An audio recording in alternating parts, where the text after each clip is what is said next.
Sing out.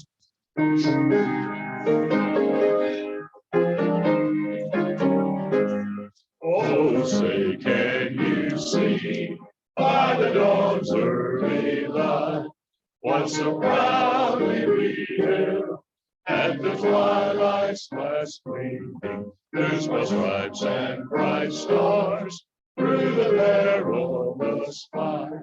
O'er the ramparts we walked, were so gallantly streaming, and the rocket's red flare, bubbles bursting in air, came through the night. Glad our flag was still there. Oh, say does that star-spangled banner yet wave over the land of the free and the home of the brave. I pledge allegiance to the flag of the United States of America and to the republic for which it stands, one nation, under God, indivisible, with liberty and justice for all. Thank you. And David Hanks will give our prayer.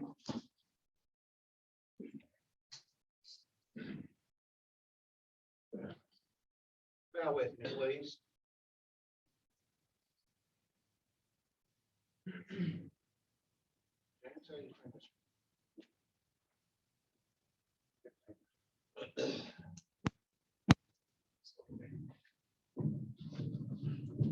All right, bow with me, please.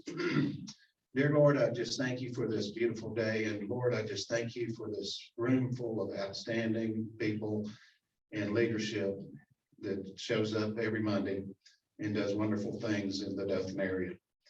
Lord, be with those in the Ukraine area, that peace might come to them and that conflict can be settled.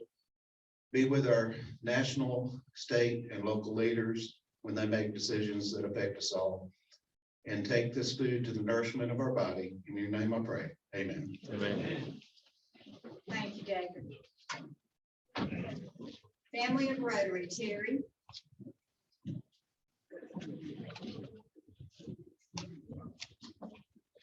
Thank you, President Sheila. You know, every day that we hear is a great day at Rotary. Look at this crowd today. This is fantastic.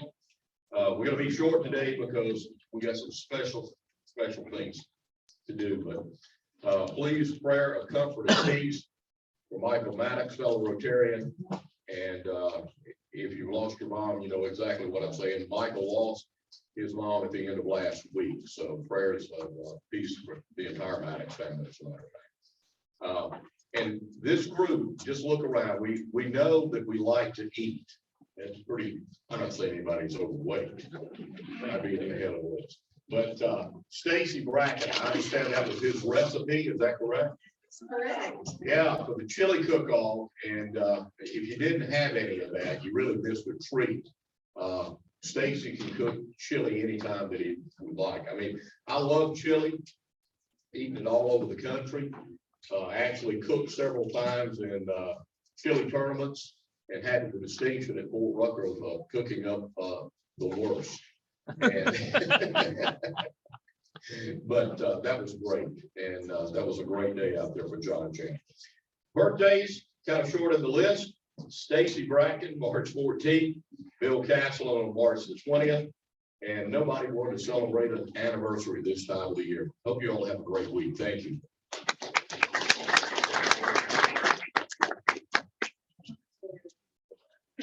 And then our introduction of guests and visiting Rotarians, Troy.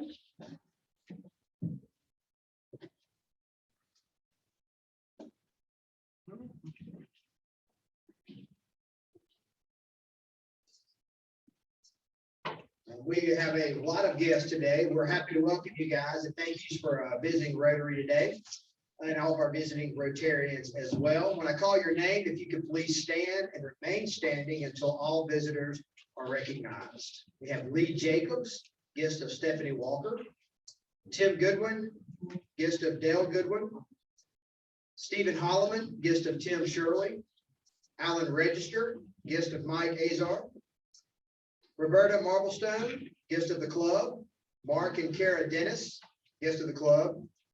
Nick Oliver, guest of Josh Chapman. Griffin McGee, guest of Shane Singfield. Susan Blumberg, guest of the club. And Carolyn West, also a guest of the club. We have a visiting Rotarian, Davis Flowers, with us today from the Outlaw Club. Is there anyone that I missed? All righty, let's welcome these guys. We also want to welcome the meeting today, WTBY and WDHN, for joining us. Thank you for visiting, and have a great day. Thank you, Troy. Deanne, are you ready? Almost? All righty. Well, let's just go ahead and ask Josh if he would to come up and make an announcement about John Jam. Yeah, real quick, just wanted to thank everybody for your support this year, John Jam. We had a great crowd considering the 40-degree weather and 20-mile-per-hour winds on Saturday. Good day for chili. Thank you, President Sheila and Rotarians that participated in the chili cook-off. It was a lot of fun. Just overwhelmed by the support that we get each year from Dothan Rotary Club with the John Lee Foundation. As you all know, the proceeds from this event go to a couple of programs here at WRC. So thank you very much.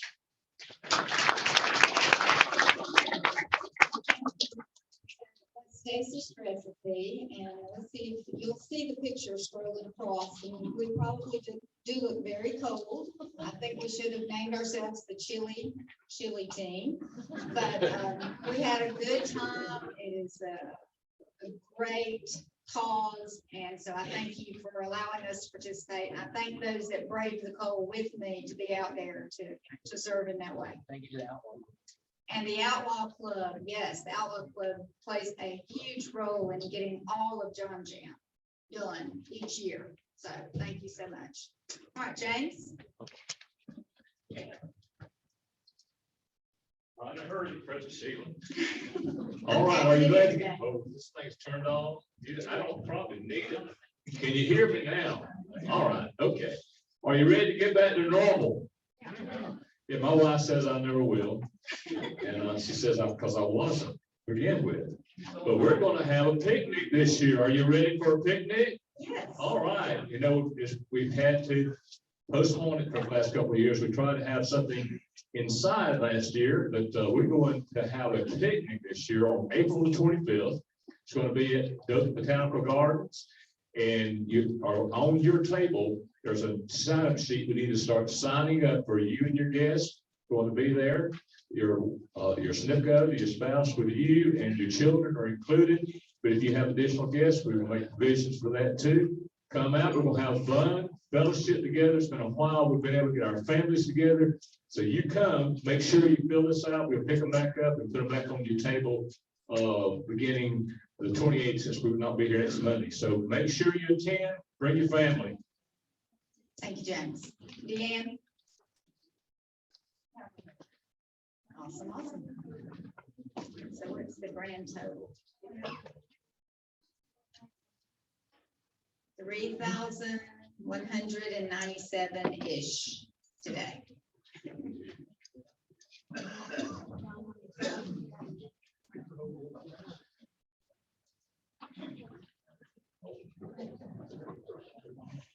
All right, the winner is 7592. 7592. To this week, all right, and you should have won. Stack the odds. Are you Mayor Smith? Yeah.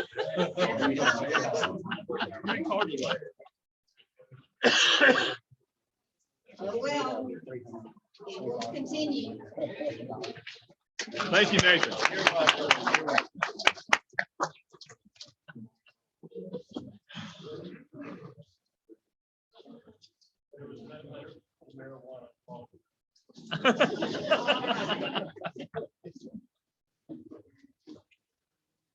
So it's our duty as members of the Dothan Rotary Club to add new members so that we can continue to serve and do the things that we do for the community. So today we're going to welcome into membership Stephen Holman. So Tim and Stephen, would you please come up front?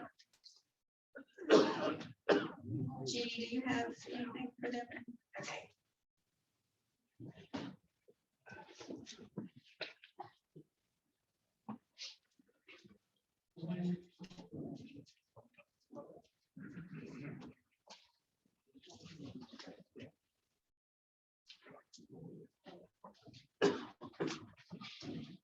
Good evening, glad to have you all with us. As always, it's a pleasure to introduce a new member. That what keeps us going and keeps us funded. Stephen Harlan comes to us from Columbia, Alabama. Raised in a farming community out there on Highway 22, born in Dothan, Alabama, and then raised again on his family's farm. He graduated high school in 2005 from Houston County High School. And from there, he graduated from Auburn University in 2010 with a degree in agricultural business and economics. Stephen currently works at Alabama Age Credit. He recently has become a newlywed to Miss Caitlin Holland, a proud Texan. He's telling me a little bit how he's moving from over there. The problem is he made a commitment that he's gonna go back one day. So he's gonna pay the price in the long run. It's time to leave the place, so they'll have any children, but please welcome Stephen to the club.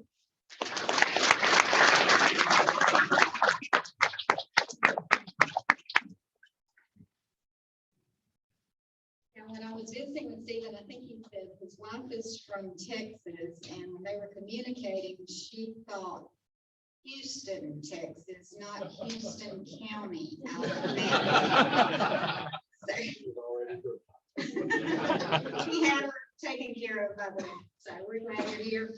And you've been selected for membership to this club because we feel like you will represent this club well and that you will participate in the things that we do to serve our community and to serve others. And also, by being a member of this club, you will be welcome anywhere in the world that they're having a Rotary function. So you're welcome to any meetings throughout the world.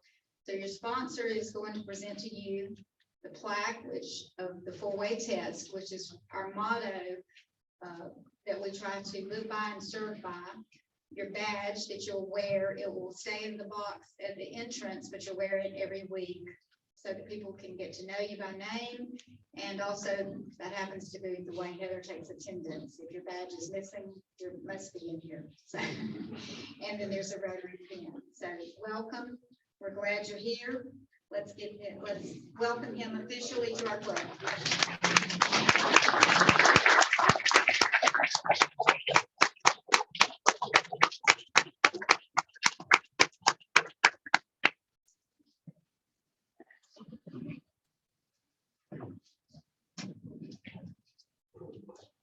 So now I want to move in for the next few minutes and just talk about this club and how much we appreciate all of you, really, for the work that you do.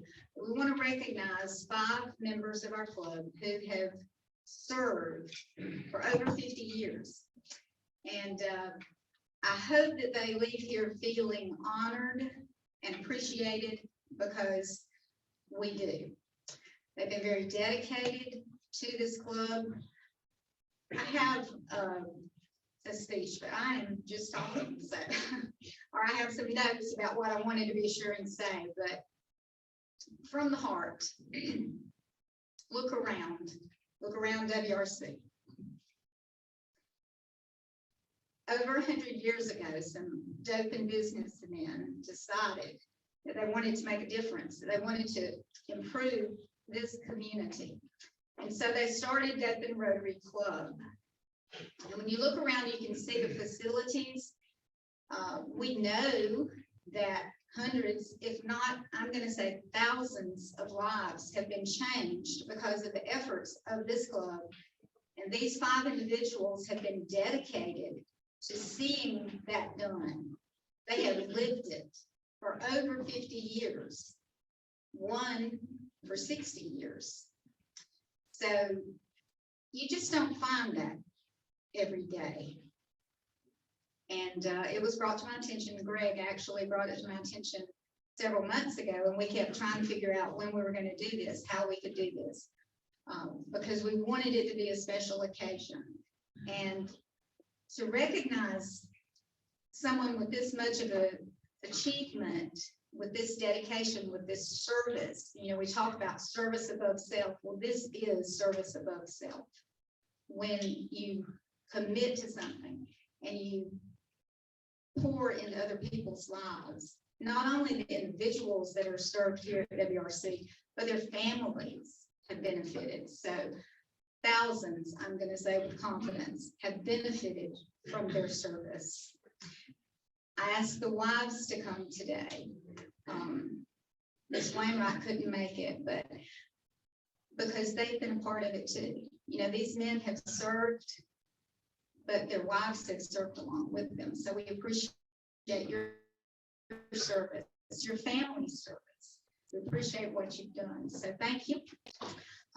Bruce, I think you maybe we're going to say a word or two for us.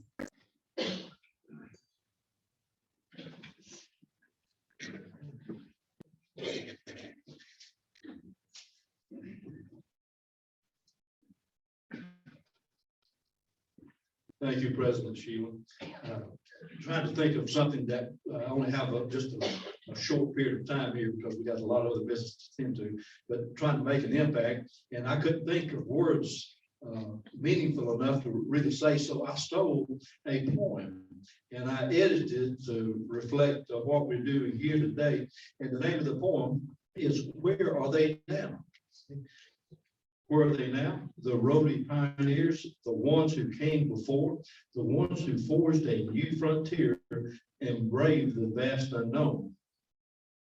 Where are they now? The wise ones, the ones with brilliant minds, the ones who changed our thinking and thought outside the box. Where are they now? The caring ones, the ones who gave their all, the ones whose lives were selfless to help impoverished souls. Where are they now? The Rotary healers, the ones who cured the sick, the ones who cared nothing for praise. Where are they now? The Rotary rebels, the ones who pushed for change, the ones who fought for freedom to defeat established wrongs. Where are they now? The Rotary scientists, the ones who made their mark, the ones who shaped the world we have, not knowing what would come. Where are they now? The Rotary lovers, the ones who shared their hearts, the ones who loved their fellow man and cared nothing for wealth. Where are they now? The Rotary artists, the ones who pleased our eyes, the musicians, painters, dancers rather, who made us feel alive. Where are they now? The Rotary writers, the ones who told their tales, the ones who helped us all escape into another world. Well, I'll tell you where they are now. Well, they will be standing before you in just a moment, these 5 Rotarians. They are the heart and soul of Rotary. They are what Rotary is all about. They're the movers and the shakers of not only this community, but of Rotary. They are an example of those to come. Service above self. A job well done, you 5 gentlemen. As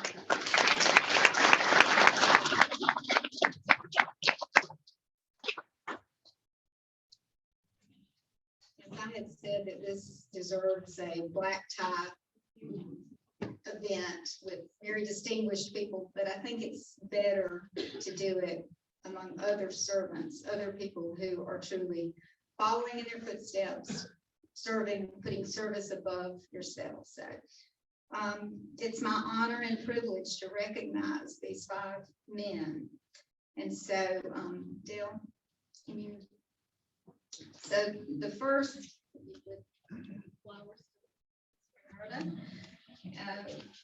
Ed Marblestone, could you, and Roberta, please come up.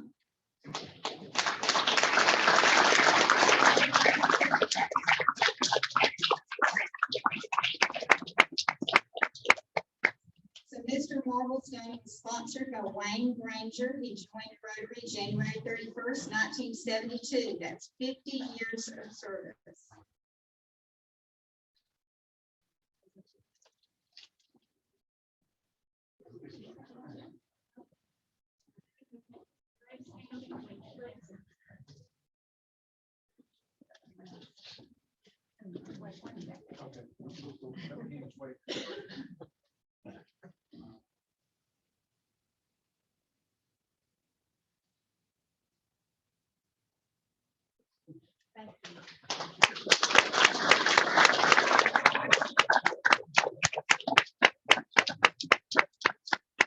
Miss Paula, if y'all will stay up here. Yeah, so you don't have to come back up. Stay up here. We'll try to move along. Yeah, Tom please. and Carolyn West, if you could come forward, please. Mr. West joined Dothan Rotary June 1st, 1966. He was sponsored by Woodfin Parkman. So that is 56 years of service. And Carolyn.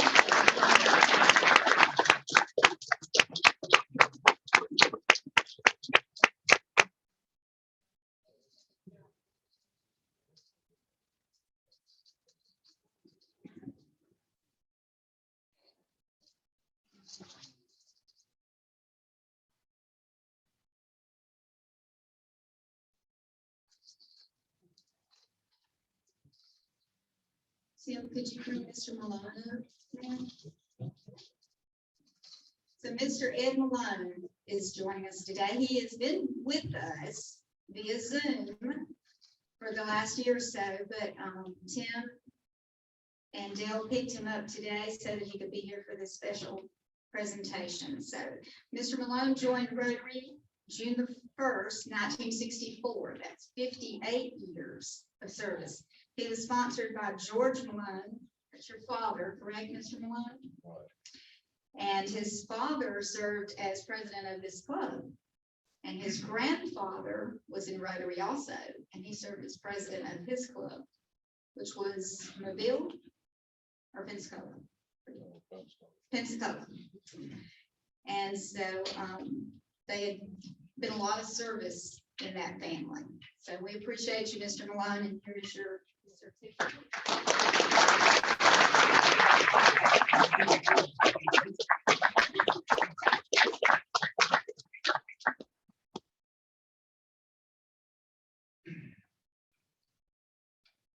Mr. Wainwright.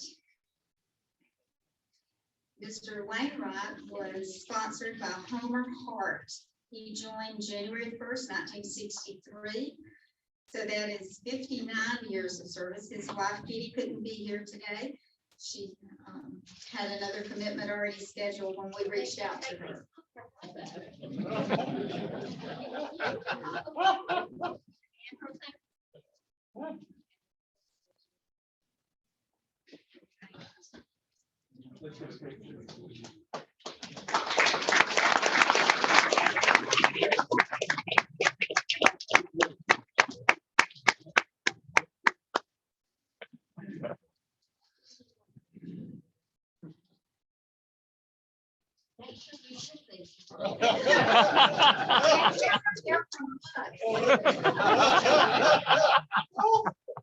I got flowers. She gave her flowers. She'd hire a lawyer.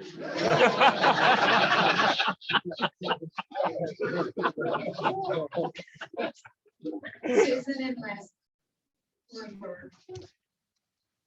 Mr. Bloomberg joined Rotary January 1st, 1962. That is 60 years. 60 years. He was sponsored by Herman Bloomberg, your father.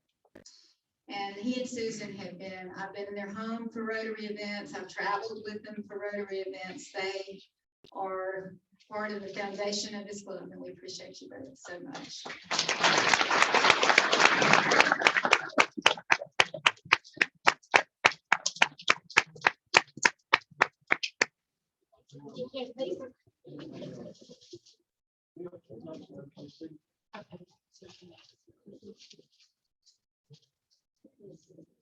I'm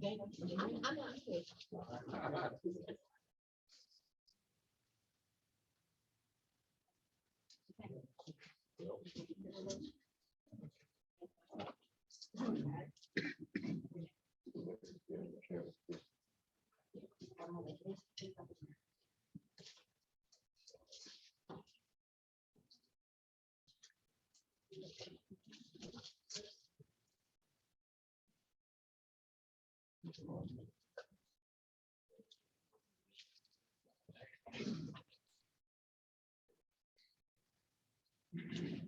Wow.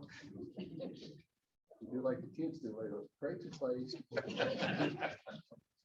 Okay, there is one more thing that I want you to know that we're doing. We have a plaque that we will hang, it's been approved that we hang this in Rotary Hall. And this is our Dothan Rotary Club honors our members with 50 years of service or more, 50 years of service or more. So this will be hanging in the hallway as we come in, and it has your names on it. Only has 5 names. We do have other names coming up, though. We have some people with 48 years service, 47 years service. So we'll be adding to this, and hopefully it'll be full. So let's honor them one more time.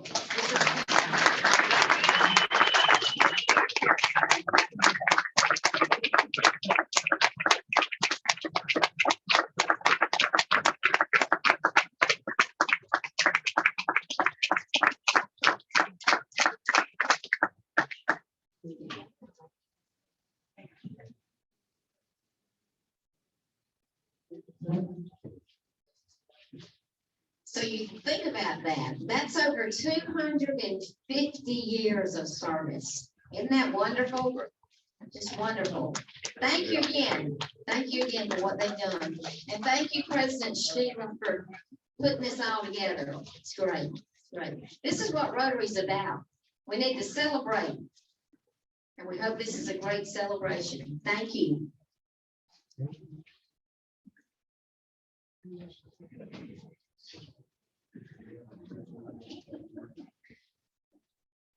All right, at this time, I want to turn the program over to Dr. Young.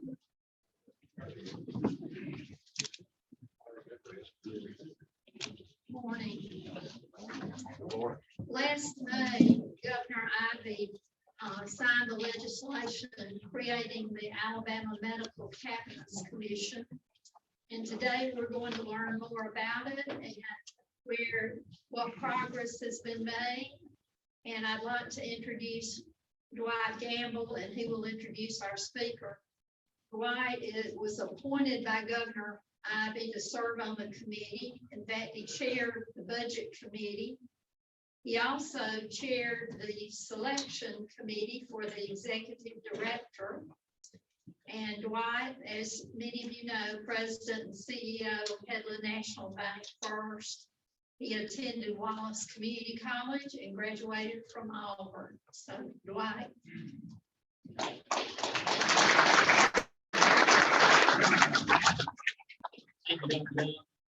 Thank you all for having me today. And the number one question that I get is that I bring free samples when I'm fresh out. So if someone had told me a year ago today that I would be serving on the Alabama Medical Cannabis Commission, I probably would have told you that you lost your mind. But here I am, and I want to tell you a little bit about my cannabis journey. As Dr. Young said, I received a call from Montgomery in May or June, and to see if I was willing to serve on the Alabama Medical Cannabis Commission. And the first thing I said is, Lord, why is this in my path? And if it's not supposed to be in my path, please put a stumbling block in its way. So I talked to my wife, I talked to friends, I talked to a couple of pastors, talked to our bank board, and I thought, well, everybody was encouraged. So I thought, okay, raised in the Southern Baptist Church, in church all my life, and I thought my Southern Baptist mother will probably put a stop to this. But I will tell you, she was very encouraging. Since that time, I have done a lot of research about medical cannabis, medical marijuana. I've read the bill several times that the legislature passed. And I have come to the belief, and after talking with many people that have had issues in their family with so many different things, nausea from cancer patients or epilepsy or neuropathy, There's just chronic pain. There's so many things that medical cannabis can treat. And I'm a believer in the commission and what it stands for and in what its mission is.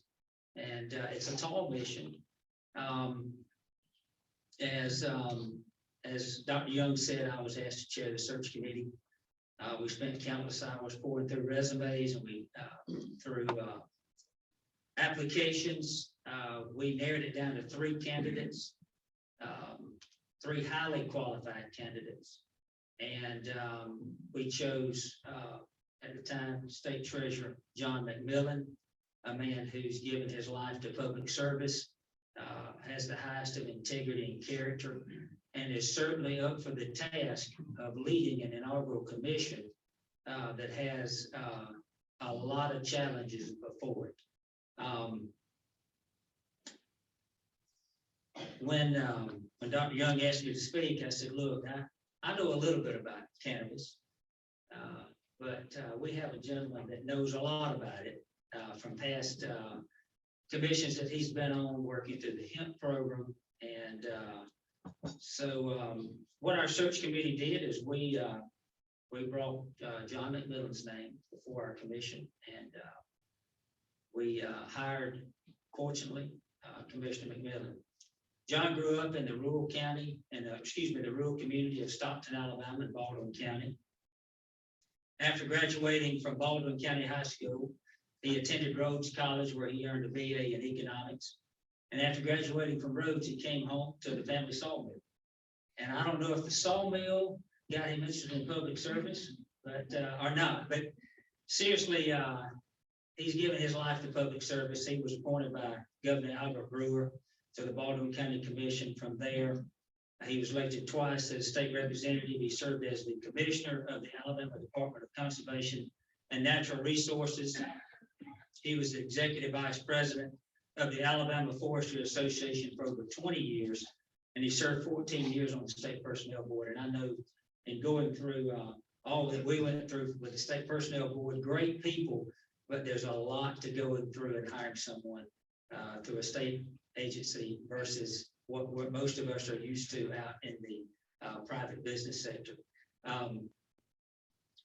John, he was elected as the commissioner of the Alabama Department of Conservation and Natural Resources. He was instrumental in setting up the Alabama Trust Fund, and that was a trust, state trust to preserve the revenue from offshore oil and gas leases.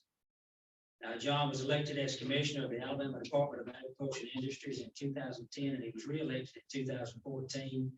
He was given the task of creating and getting the hemp program for the state of Alabama up and running.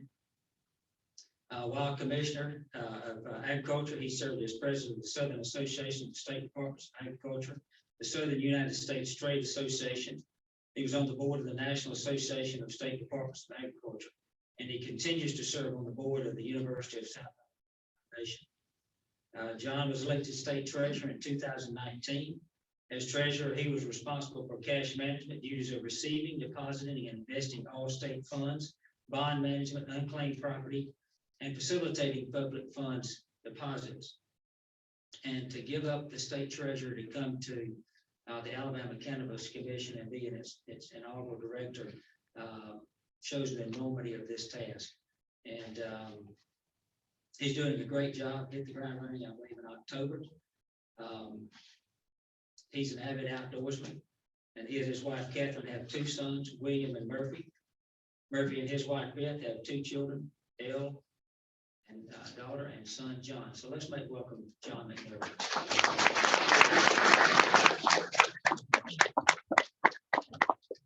Thanks a lot. Well, it's good to be here with you all, wearing another hat. But I do want to talk to you some. But first, I want to commend the gentleman who will recognize with the longevity of service. That is phenomenal, and somebody needs to give an award to whoever kept up with all these records all this time. Be sure.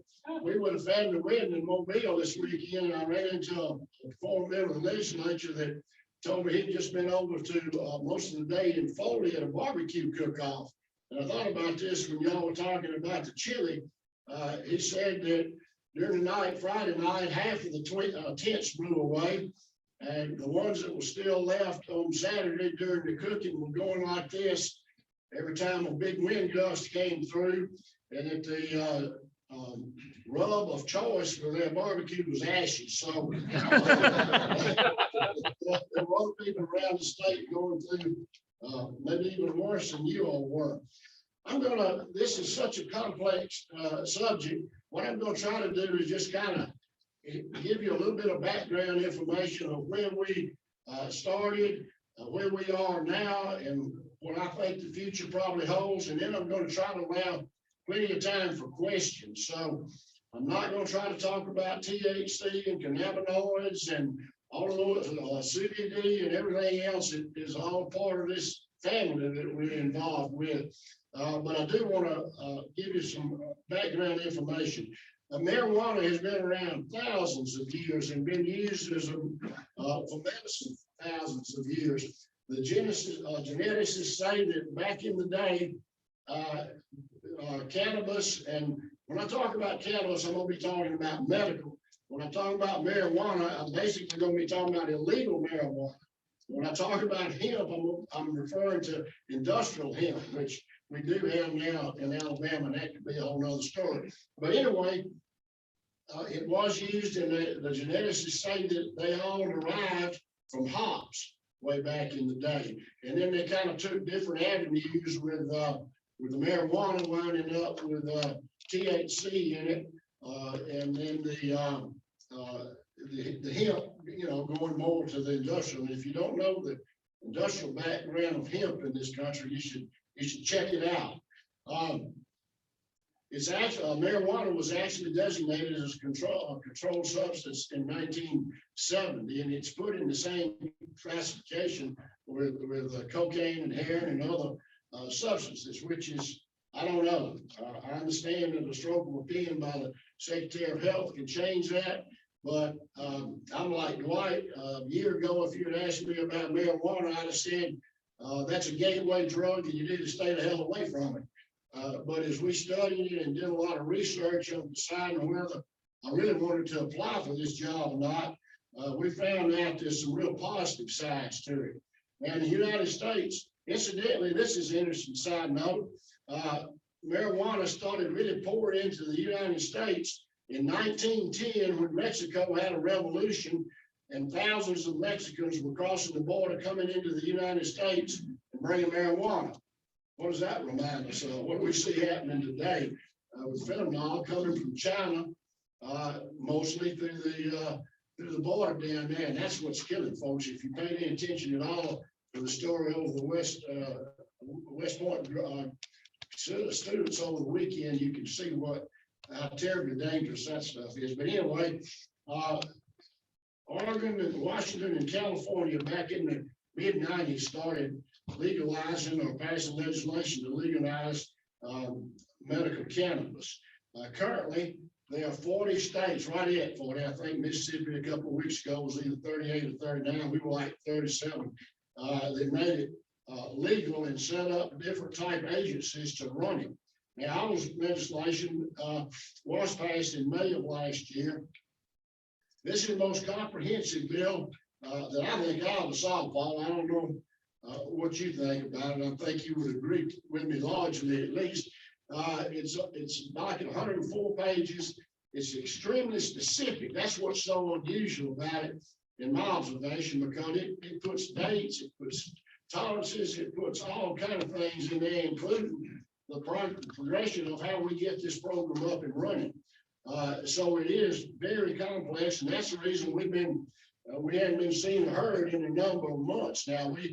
The staff actually went to work the 1st of October, and almost all of our time since then has been devoted to getting the rules and regulations in place, and that is extremely complex and complicated. Just to give you an idea, this is just a summary of the bill right here. And every one of these pages, which is most pages in this summary, do with a whole section of rules and regulations, licensing, all kind of inspections, and everything else that goes with making this an extremely safe and secure product, and a high quality product. There's all kind of required lab testing in the legislation, and the list just goes on and on. I do want to point out at this time, there's been some criticism from particularly one candidate that's running for statewide office. There's no cartel involved in this. Our friend Dwight would have been moving on from the banking business. He'd be way beyond that if he was in a cartel. The cartel's down there at the border making too much money off of fentanyl to be involved with this chicken feed stuff we're doing in Alabama, if nothing else. And I do want to, the commission itself is fantastic. I'm not going to get into all of it. There are 12 appointed members and 12 appointed voting members and 2 that are appointed by the Attorney General and the State Health Officer who do not vote, but serve on the commission, frankly, because of their expertise. Anyway, we're working on the rules and regulations. We have a law firm contracted to do that, and we hope that we're going to have those ready to roll out our draft in June. And that's going to be a critical time.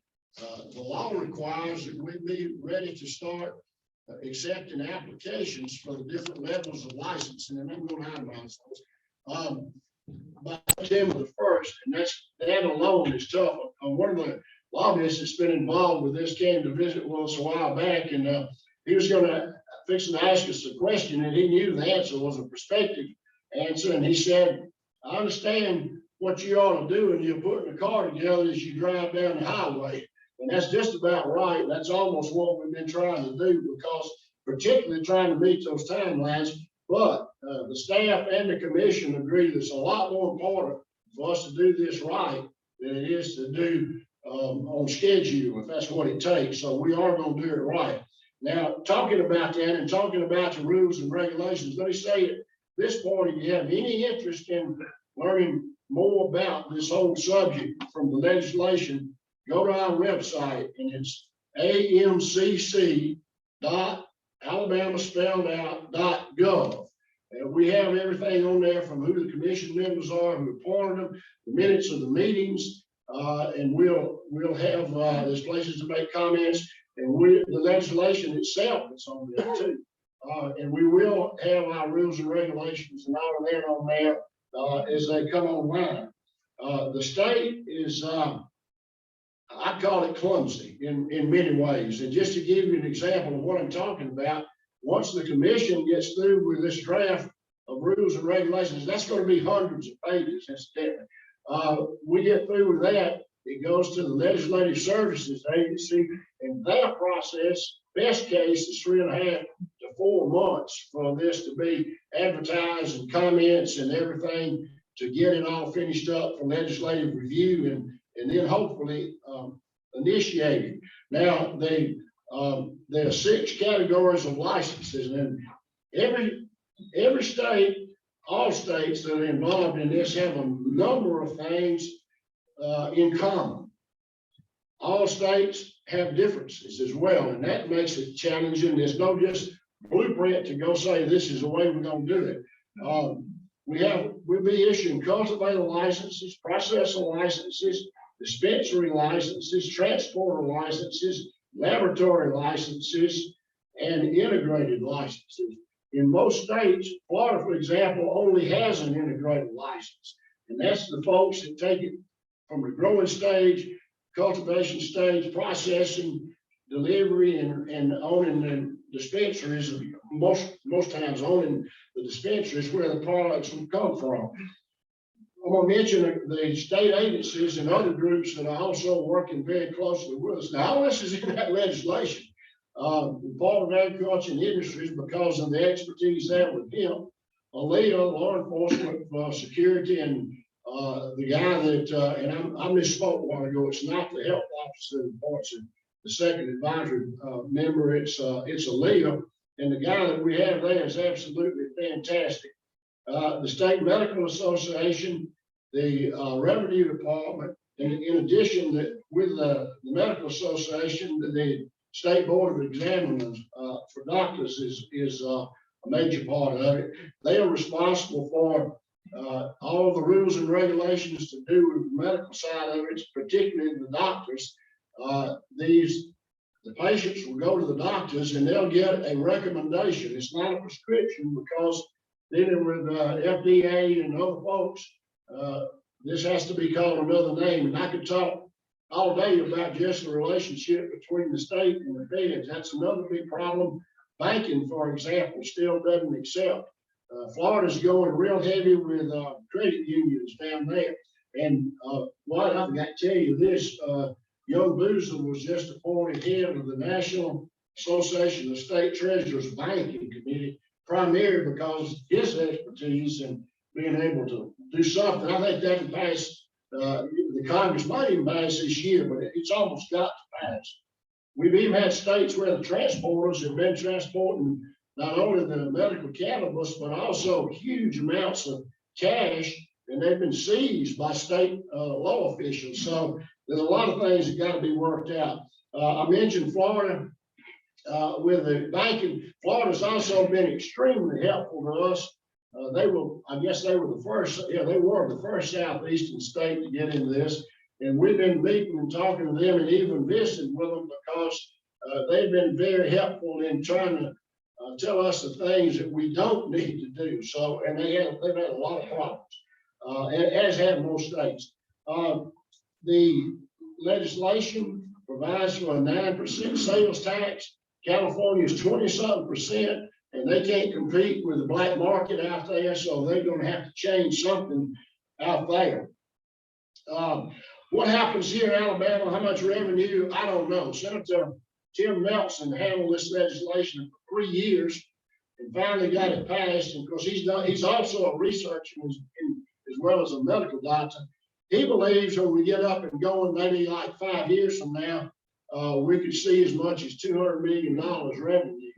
There's one important provision in the legislation that sets up a consortium for research, and it's made up of the president of all the 4-year institutions in Alabama. And it even has the dates that they are supposed to be organized and have their first report out. So there is a good bit going on. I think maybe I'm going, Dwight mentioned, and this is particularly important because it's one of the things that perked my interest in all of this. Cancer and Parkinson's are the two things with the doctors. We got a few doctors in the family and a few doctor friends, and that's what they are most interested in being able to use it for. And if you want to go online on YouTube and see what's happening with some of the, particularly Parkinson's patients, it's just mind-boggling. And it's just really, I'm not going to get too much into the science, I promise you, and this is my last comment. The cannabinoids is a breakdown of all of the components of the cannabis. THC, that's the psychedelic part of it. And a lot of these, the THC can be completely removed, and there are over 100 of these cannabinoids that can be used for medical purposes. We're just really getting started with research. You know, since 1970, it's been a controlled substance. To get the marijuana to do research, you can imagine the complexity of going through the feds and FDA and everybody else to get that. So people have been reluctant to do a heck of a lot of research that needs to be done, and really it's kind of stepping up now. People are doing kind of what we did. We have a renowned doctor, for those of you that may not have heard of him, if I can pronounce his name, Dr. Jerzy Saflosky in Birmingham. You may remember Carly's law passing several years ago, and that was to enable him to do his research legally in Alabama specifically. And there was a young child from up in northwest Alabama named Carly. The law was named after her. So I'm going to stop there and try to answer any questions you all have. And let me say, I'll be right up here after the program. If anybody wants to talk about any of this or look at any of the things I brought with me, I'll be more than happy to visit with you. So what are our questions? Yes, sir. Well, do you anticipate any issues with like DOT, drug testing with medical marijuana? There's some issues with CBD oil potentially being a problem. Yeah, see, I'll tell you, and I'm not going to get off too far into CBD. In fact, I'm using some on this arthritic form right now. But it concerns me as we've done all of our research and reading that we don't have the kind of oversight of CBD that I think we should have. Same with vaping. That's two things that really scare me to death. Now, we got some outstanding CBD processes in Alabama, and this comes, y'all, from the industrial hemp, a low percentage, very low percentage of THC. So, yeah, that really concerns me. If you go to a little country convenience store there in Stanton, where I come from, and I walked in there one day and there was a whole wall as big as that dark colored post there to the corner of nothing but vaping stuff. And I just couldn't believe it. I questioned the guy about it. So anyway, at some point, this legislation is going to need some tweaking, and I hope they'll put CBD regulation on somebody. But there's nothing more that's going to be more safe, secure, and quality control in this state than you're going to see with this program when we get it going. One of the criticisms we've gotten is the people that oppose this. I can't for the life of me think of any reason anybody would support it, except for the stigma, which I had, and I think Dwight probably did too, associated with marijuana. But they come up with these different things without even knowing what the doctors had recommended.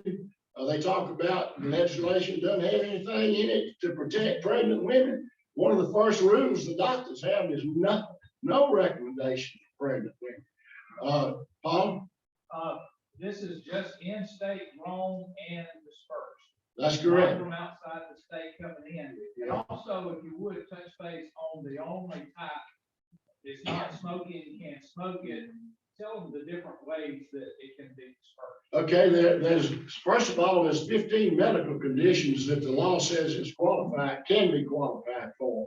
But we have in Alabama, this is where states tend to be a little bit different. We have in Alabama no smoking, no vaping, no edibles. We can have one gummy, and the commission is going to have to decide what flavor that's going to be. I'm sorry about the specifics of the legislation. It's that specific on almost every county. Follow that, cover that. It can't get it. They can't do like me. I remember that one. That was at least 20 minutes on gummy. Yeah, I'm voting for pineapple. Okay, so another thing we hear. And of course, the folks that are against this, they don't talk about dispensaries, they talk about hot shots on every corner. Well, let me tell you about that, how absurd that argument is. The legislation, and again, it's in the law, the maximum number of dispensaries the commission can approve is 37 statewide. That's something that's going to probably have to be changed, because I don't think we can cover the number of patients. But there's a patient registry, a doctor's registry, and those are the databases that I alluded to when I was talking about what we've been doing, that we've got to get together. One of the main ones is seed to tracking. Every one of those plants is assigned a code number when it starts growing. Almost all of them are going to be grown. All of this is going to be grown inside completely secure, sophisticated high-tech lighting and all of those things. But that plant and anything that comes from it can be tracked from that point till it's recommended to a patient somewhere in a dispensary. Dispensary is nothing but medical cannabis. It can't be, again, because of FDA, it can't have anything to do with what you would normally see in a drugstore. Anybody got anything else? Thank you all. I certainly enjoyed being with you, and try to keep up with us. We're going to kind of come out from being so invisible once we get these regulations all ready to publicize and really seriously get this process started. And Dwight and his counterparts have got some. We had the first really major decision on our RFP Thursday, and they got some really major decisions to make now as we get on through this process to get this agency and this medical program up and running. Thank you all so much. Great to be with you.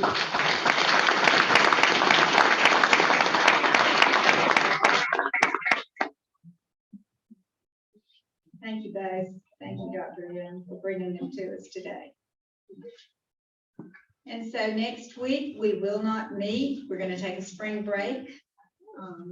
Thank Morgan Engel for being our greeter today, and appreciate you all being here. We appreciate our guests making a special effort to be here as well, and the families of our 5 honorees. We appreciate you. And if you get a chance to speak to them, we won't make them come stand up here or anything again, but if you get a chance to speak to them on your way out, please do that and express, your appreciation for everything that they have done through the years and for their dedication to hang in there and serve. So let's stand now and recite our 4-way test. And that is, of the things that we think, say, or do, is it the truth? Is it fair to all concerned? Will it Will be the will, better friendships, will it be beneficial to all concerned?